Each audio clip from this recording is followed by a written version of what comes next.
Hey folks, welcome to the St. Patrick's edition of the Heritage Wealth Planning YouTube channel. We got an exciting topic today, which is going to be spousal benefits on Social Security. Incredibly important for you to understand how this works. There's so much misinformation out there and just confusion, especially given the law change of 2015 that President Obama signed in. Is bipartisan. There's a Republican Congress, a Democratic president, and they actually signed it to increase the solvency of Social Security, which actually is a pretty good thing, but it did lead to a lot of misconceptions and a lot of confusion. So we're going to tackle some of that here today. First, it's St. Patrick's Day. Got my plaid tie on. I think that if you have never read the story of St. Patrick, it's a wonderful story about how he was taken into slavery and still came back. And it's just a great, great story to read. It's not about drinking beer and playing the fiddle. It's actually a very good Christian story that I think you should read. It's wonderful to know the history behind St. Patrick and what that guy went through and how he kept his faith and just changed the world. I love it. So anyway, on to bigger and better things. On to more interesting things, maybe contemporary things. That's probably a better word. So what we're going to talk about today is we're going to use a fictitious couple, Bob and Jane, and we're going to use them in terms of their spousal benefits. And the premise is Bob worked full-time for 35, 40 years. Jane stayed at home and raised the kids and whatnot. And you can change it any way you want. You can make Jane the primary earnings winner. You can make Bob stay. I don't care. It's nothing to be offended by. We're just going to use this for simplicity. Bob and Jane. Bob worked. Jane stayed home. And we're going to talk about how the benefits that, and we'll see here in just a second, can be attributed to both Bob, but most importantly, this topic is for Jane, her spousal benefit based on Bob's records, what we're going to focus on here today. So let's start with a web. Let me move myself out of the way here. This is an article I took straight from the Social Security website, which I'll link in the show notes below.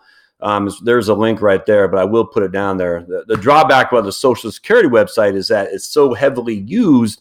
Sometimes the pages load slowly, and when you're trying to do a video and record the pages loading slowly, it's not a very good user experience. So I just copied and pasted it into this Google Docs form here. And but if you want to look at it directly, just click the show notes down there for the link. So first thing they say on spousal benefits, and this is important, folks. I really don't think a lot of people realize this, especially as they're planning for retirement. They might realize it after they go to Social Security, but as they're planning for retirement, are they aware of the benefits that they're rightly entitled to? I'm not so sure. So let's make this clear. Even if you, and again, this is Jane we're talking about, even if you have never worked under Social Security, you may be eligible to get your spouse's retirement benefits if you are at least age 62 and your spouse is receiving benefits. Ironically, and we'll save this one for a different episode, you can link to right there. Even if you are divorced, you still may be able to get benefits on your ex-spouse's record as well. We're going to save that for a different episode, but if you're divorced, you can still qualify for spousal benefits on your ex's record. Two caveats there. You've had to have been married for at least 10 years. Okay. You had to have been married. Well, three caveats. You've had to have been married for at least 10 years, divorced for 2, and you can't be remarried. So 10, 2, and 0. 10 years you've had to have been married, 2 years you've been divorced, and you cannot be remarried to claim on your ex-spouse's benefits as a spousal benefit. A lot of people didn't know that. I can't tell you how many clients I've dealt with. And I said, you were married. You were married to a doc for over 10 years. The doc was making good money.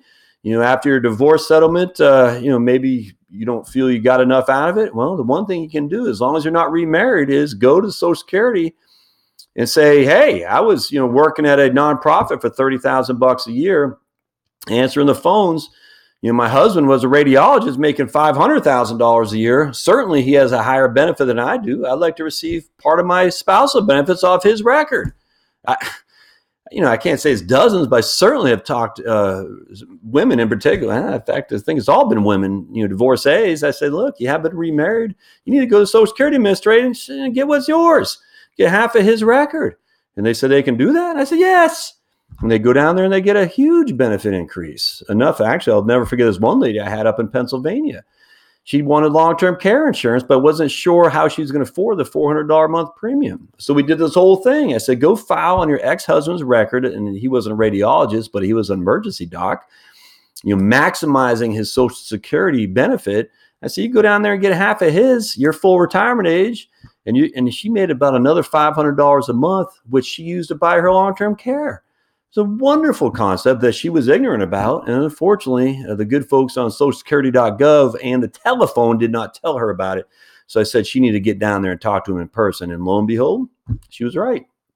And she got that money, was able to purchase the long-term care coverage because she was very, very worried about her kids having to take care of her if she ever became, destitute. And that was not what she wanted to happen. All right.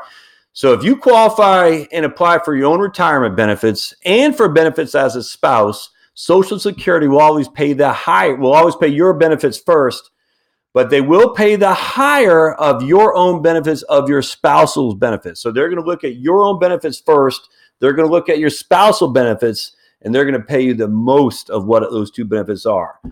Again, folks, if you are divorced and you don't tell them you're divorced, they might not know to look at your ex-spouse's benefits. So you got to tell them that. Just be advised. If you don't tell them that, they might not know. So you just got to say, hey, I was divorced. I was married for over 10 years. I've been divorced. Now, here's the kicker. If you are between 62 and your full retirement age, the amount will be permanently reduced by a percentage based on a certain amount of percentage what Social Security uses. We'll talk about that just in a second. Remember, though, your full retirement age, if you're born in 1954 or before, your full retirement age is 66. If you were born in 1960 and beyond, I was born in 1970. If you were born in 1960 and beyond, your full retirement age is 67. If you were born in 1955 to 1959, your full retirement age is 66 and some months. So between 66 and 67, just remember that. 54 before, 66, 60, and born between 1960 and beyond, full retirement age is 67. Anytime before that is anytime in between 55 and 1959 is 66 and some amount of months. Now, this is the critical thing when it comes to spousal benefits and divorcee. Now, a divorcee is still a spouse. I'm going to stop using that term. Just remember, if this is applicable to you as a divorcee, this is still applicable to you as a spouse. At your full retirement age, remember, 1954 and before is 66, so we'll just say 66 here. Your benefit of a spouse cannot exceed 1/2 of your spouse's full retirement amount. All right? You cannot be 1/2 of your spouse's full retirement amount. Now, here's a critical thing that's only applicable for those born before January 2nd, 1954. And I'm definitely going to post another video on this exclusively, because if you are born January 3rd and beyond of 1954, no reason to watch. It won't affect you in the least because of the tax law, Social Security law that was signed by Obama in 2015. If you were born before January 2nd, 1954, and have already reached retirement age, full retirement age, you can choose to receive only your spouse's benefit and allow your own benefit to accumulate with delayed earnings credits. It's called a restricted application was called. We'll get in that restricted application. I'm not going to talk about it here right now because this video isn't for that. But just remember that if that's you, you're crazy not to consider what that restricted application means. All right. So let's go down here. Finally, if there's an ex-spouse who also qualifies for benefits, they will not affect the benefit the other spouse receives. So going back to the case up in Pennsylvania with one of my clients, when she received half of her ex-spouse's benefits, he did not know, and it didn't affect him at all. He was completely ignorant of it. He didn't have to approve it. He did not know. It didn't reduce his benefit in the least. So just keep that in mind. If you're a divorcee and you're thinking about filing on your ex's primary insurance amount, his retirement benefit, he does not need to know. He will not be made aware, and he won't need to approve it, and it won't reduce his benefits. So don't worry about that. That's just the way it is, which is great. So let's go into use an example here of how this works. So what we're going to do is we're going to say, Bob and Jane. All right, so Bob is the primary worker. Jane was a stay-at-home mom. Bob was born 6/15/1952. Jane was born 6/15/1954. That means that Bob's full retirement is in 2018 in June. June of 2018 is when he will get his full Social Security benefit. And he wants to, ironically, he wants to retire that same time. He wants to retire the day he qualifies for his full retirement age at Social Security. Jane, because she doesn't work too, essentially is going to retire then as well. All right, so Jane and Bob are going to retire June 2018 when Bob turns 66, which means he will qualify for his full retirement benefit from Social Security. So let's step back just a tad. How did we calculate that? Well, remember this video here, we talked about the average index monthly earnings, AIME. Bob's AIME was $4,059. Essentially, he averaged $48,000 a year in today's dollars for his 35 years of working career. So we take his AIME, we use the bend points that we have here. It means his benefit at full retirement age is 1819.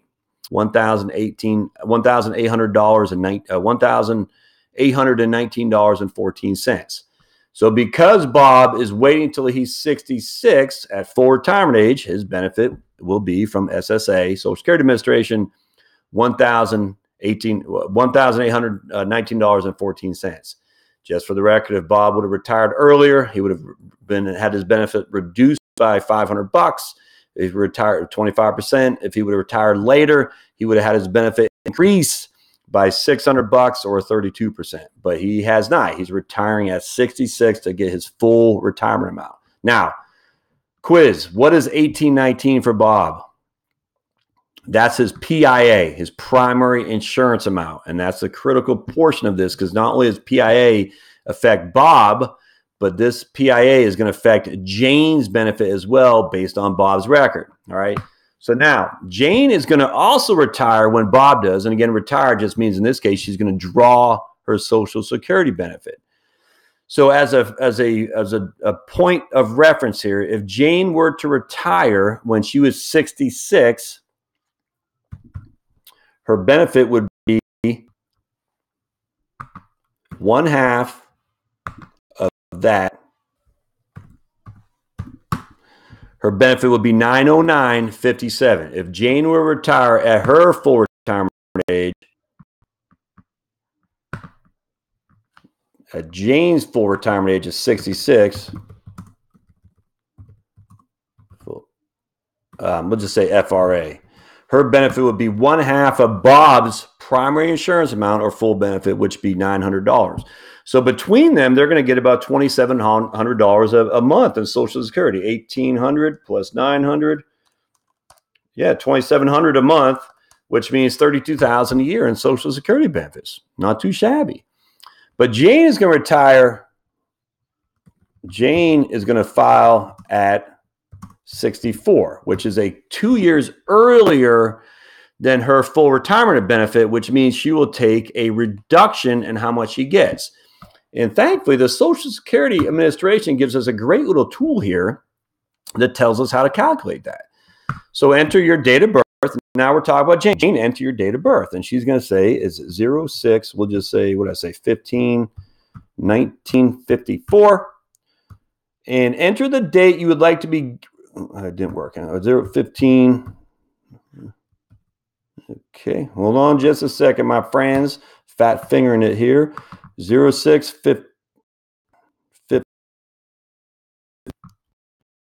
1954. This is what I'm talking about. Sometimes the websites work pretty slowly here.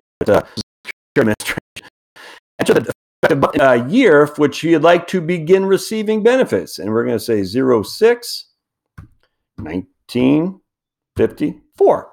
And then you hit compute. And it's going to tell you that Jane, all right, we'll say 07 then. It's saying she has to get it the year after. Okay. So it's going to tell us that Jane would, if you'd like to begin receiving benefits. And here, if you'd like to begin. Month, year, format. Okay. You'd like to begin receiving benefits. You must be at least 62. Your retirement year must be after. So it's going to tell her the benefit. Her full retirement year is 2020. I'm not sure why it's not allowing us to do this here. 1954. Oh, 2008. What am I talking about? 2000. There we go. 2018. All right. So saying 2020 is when Jane would have received her full retirement benefit, 2020, which again is half of Bob's record, the 909. But because she's taken it in 2018, she's not going to receive 50% of it. She's going to receive 41.67% because it's going to be reduced to her because she is taking early retirement benefits as well. So if we come back here, we're going to say Jane files at 64. Well, now we got to reduce the benefit because she's before her full retirement benefit equals this times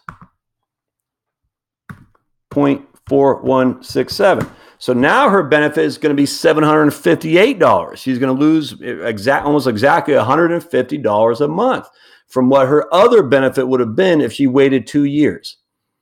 So you see how that works. Because Jane is not at full retirement age, she's at below full retirement age, she will take a reduced benefit. If she wanted her max benefit will never be beyond 909 based on Bob's record, she would have to wait till she's 66. Now, the interesting thing, folks, this amount is all that matters for Jane. It doesn't matter when Bob takes his benefit. Bob can take his benefit at 62, and Jane's record is still going to be this way. It's still going to be $909 if she waits till she's 66. And this is what's critically important, and so many people miss it. Bob can take early, Bob can take late, but when Jane hits 66, she needs to file for her spousal benefit regardless of what Bob is doing. I cannot stress this enough. If you don't learn anything else in this video, remember, when Jane, the spouse, hits her full retirement age, 66, she needs to file for her spousal benefits regardless of what Bob is doing. Jane needs to go down there and say, I am 66 or a full retirement age. I want to file for my spousal benefits. If Bob filed earlier, doesn't matter. If Bob filed later, it doesn't matter. This is the contingent number right there. Bob's PIA is all that matters for Jane. Nothing else matters. Please understand that. A lot of people say, well, Bob hasn't filed it. I don't care. If you are full retirement age, go down to Social Security office and tell them you want to file for your spousal benefits because you've reached full retirement age. First thing they're going to do is pick up your spouse's, Bob, in this case, PIA, $1,819. And they're going to say, okay, because you've hit 66, your spousal benefits will be $900. I can't tell you how many people, and they don't, they say, well, Bob hasn't taken his benefits yet. He's getting this delayed earnings credit, so I'm going to wait. I have to wait till he files. No, you don't. No, you don't. If you've hit your full retirement age as a spouse, go down there and file. Now, the reason why it doesn't affect very many people because the vast majority of people mistakenly file for benefits at 62.